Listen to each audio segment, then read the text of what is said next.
Good evening. Again, we would like to thank you. We would like to thank you, persons of the media, for coming to Pasquotank County and continue to portray and to show what is going on in Pasquotank County, to continue in our struggle for the fight for justice for Andrew Brown. I am Keith Rivers, president of the Pasquotank County branch of the National Association for the Advancement of Colored People. I am joined today in this press conference with the Brown family, our president from the Raleigh Apex chapter of the NAACP, Gerald Givens, president from the Charlotte branch of the NAACP, Reverend Kareem Mack, with our state coordinator, senior state coordinator of Black Voters Matter, Ms. Danielle Brown, and to all of the residents of Pasquotank County, and to all of the people that have been in this 100th day in the fight for justice with peaceful protests. Before we say anything else, say his name. Andrew Brown. Say his name. Andrew Brown. Since the execution of Mr. Brown, there have been various failures by the Pasquotank County Sheriff's Department, including a lack of transparency, accountability, communication, discipline for officers involved, and most importantly, sensitivity to our community. They have failed the district attorney, the sheriff's department. They have failed to serve and protect all of the citizens of Pasquotank County. We are 100 days since April the 21st when Andrew Brown was executed. Our demands have not changed. We still want accountability, transparency, because that is the only way that we can facilitate trust. We still want the deputies involved in the murdering of Andrew Brown fired and brought to justice. Right. We still want a special prosecutor to come in. We have asked the federal government, the U.S. Attorney General's office, for a pattern and practice. That has not changed.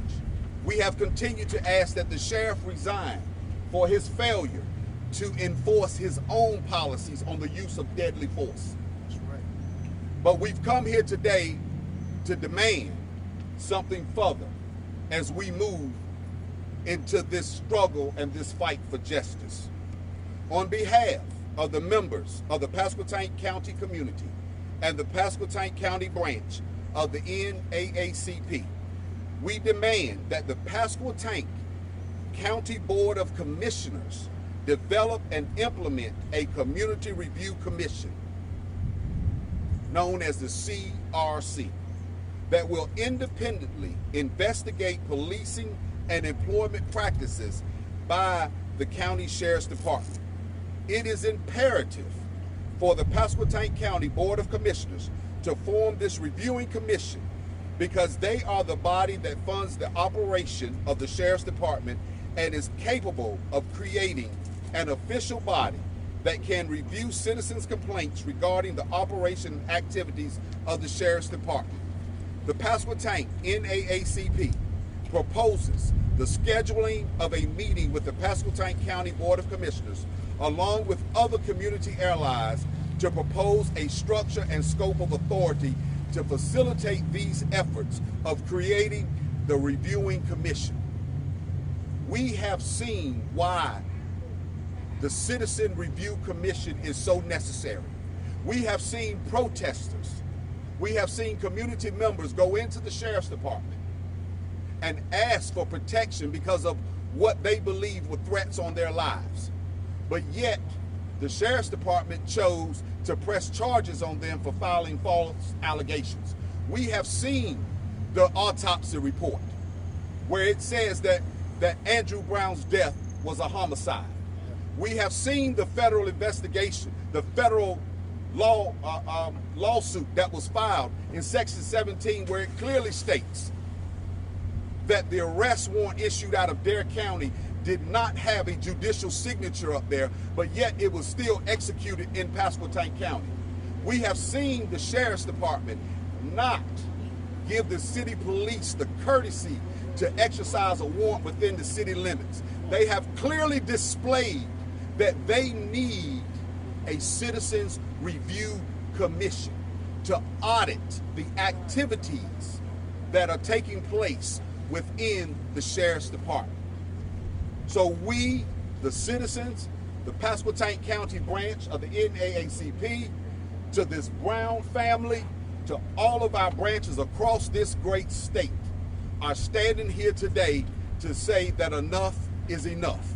The time has come for this light to shine a whole lot brighter than it has shined in the past.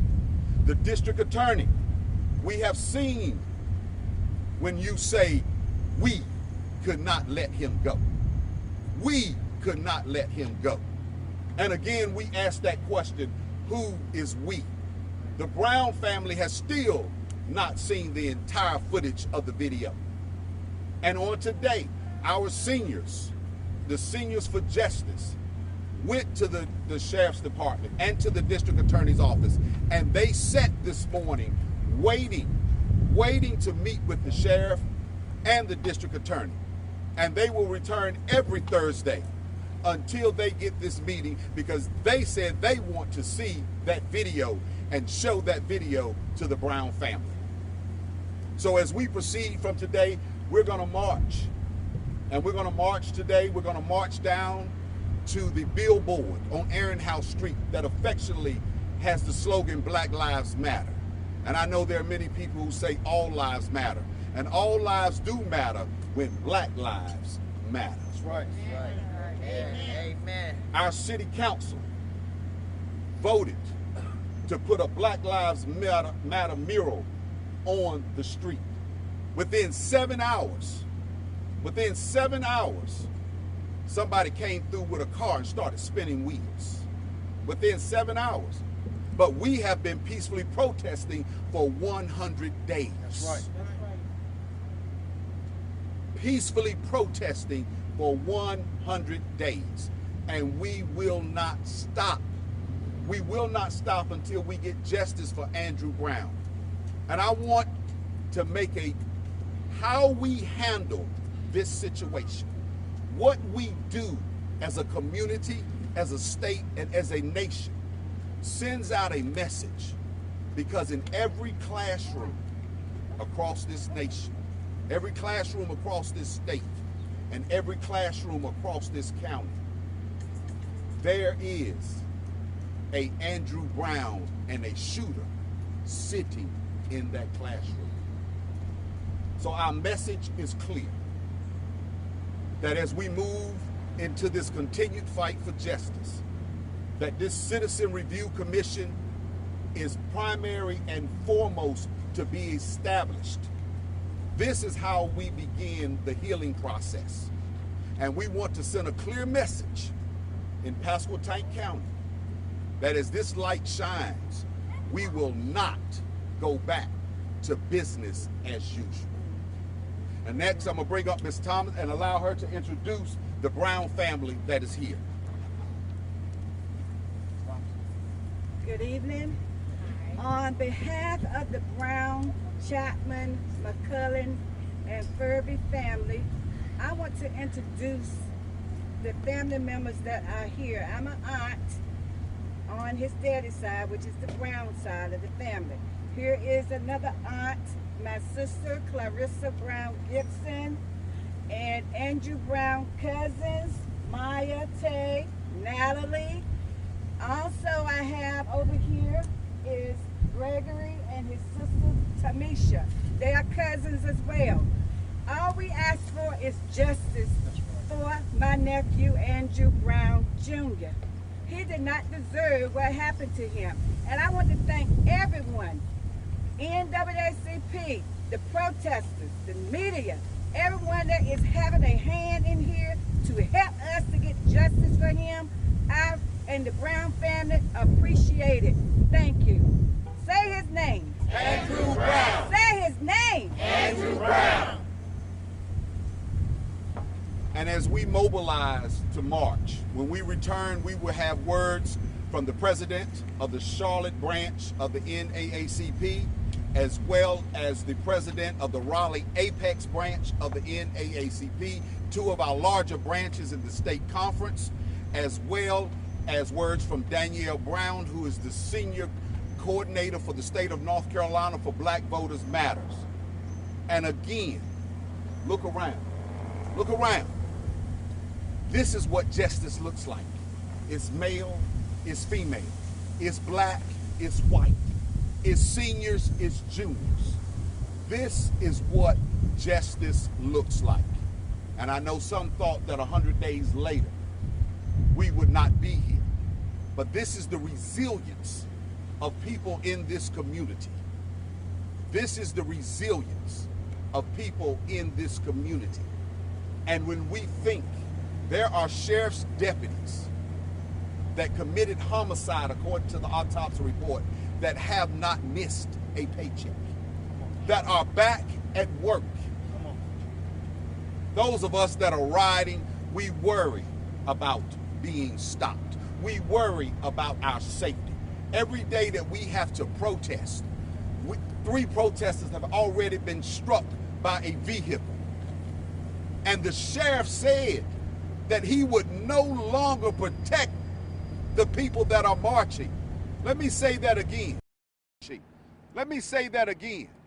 The sheriff wrote a memo and pulled his deputies from protecting protesters peacefully while marching, but yet, according to the 300 policy on the use of deadly force that he authorized, he told his deputies, come back to work. And they murdered Andrew Brown. So this message is clear today and every day, that we will continue to protest, we will continue to fight for justice, and we will not stop until we have accountability, transparency, which will then foster the truth. Say his name. Andrew Brown. Say his name. Andrew Brown. Let's march.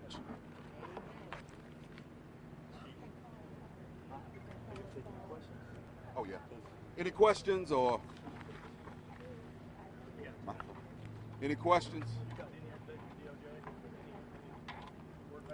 We know that they did start the federal investigation on April the 27th in the civil rights, but as far as any other investigation on the pattern or practice, we have none. And they probably won't tell us. That normally they just go in and do their investigations, and then they let you know what the results are.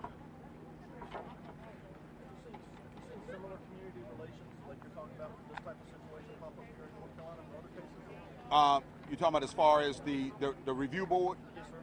Yes, they've had, there are other cities that have, Charlotte, Mecklenburg branch does have a citizen review commission. Fayetteville has one. Any other questions?